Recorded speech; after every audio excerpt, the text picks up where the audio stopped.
America, Israel आणि Iran यांच्या युद्धाची झळ जी आहे ते आता भारताला बसायला लागलेली, याचे चटके जे आहे ते आता महाराष्ट्रातील पुण्यापर्यंत देखील पोहोचल्याचं आपल्याला पाहायला मिळते। या युद्धामुळे गॅस टंचाई जी आहे ती निर्माण झालेली आहे। याच्यामुळे मुंबई, पुणे आणि राज्यातील अनेक हॉटेल व्यावसायिक जे आहेत ते आता हळूहळू बंद होण्याच्या मार्गावर असल्याचं आपल्याला पाहायला मिळते। आत्ता मी पुण्यातील वैकुंठ स्मशानभूमीमध्ये आहे, जिथे जे वेगवेगळ्या आपल्या ज्या पुणे महापालिकेच्या अंडर जे शौचागृह आहेत त्या देखील जे तात्पुरती गॅस आधारित शौचागृह जे आहेत ती तात्पुरती बंद करण्याचा निर्णय घेण्यात आलेला आहे। आता म्हणजेच बघायला गेलं तर या युद्धाचे परिणाम जे आहेत ते आता स्मशानभूमीपर्यंत पोहोचल्याचं आपल्याला पाहायला मिळते। गॅस टंचाईमुळे हे मोठं पाऊल जे आहे ते उचलण्यात आल्याची माहिती मिळते।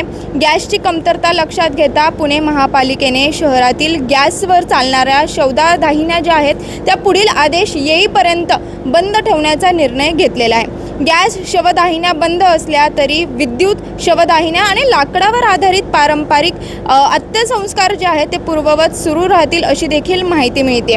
पुण्यातील वैकुंठ स्मशानभूमीतील गॅसवर आधारित 3 शवदागृह आहेत, जी सध्या तात्पुरती जी आहे ती बंद करण्यात आली आहेत, तर इथल्याच 5 विद्युत शवदाहिन्या मात्र सुरू राहतील असं प्रशासनाने सांगण्यात आलेलं आहे।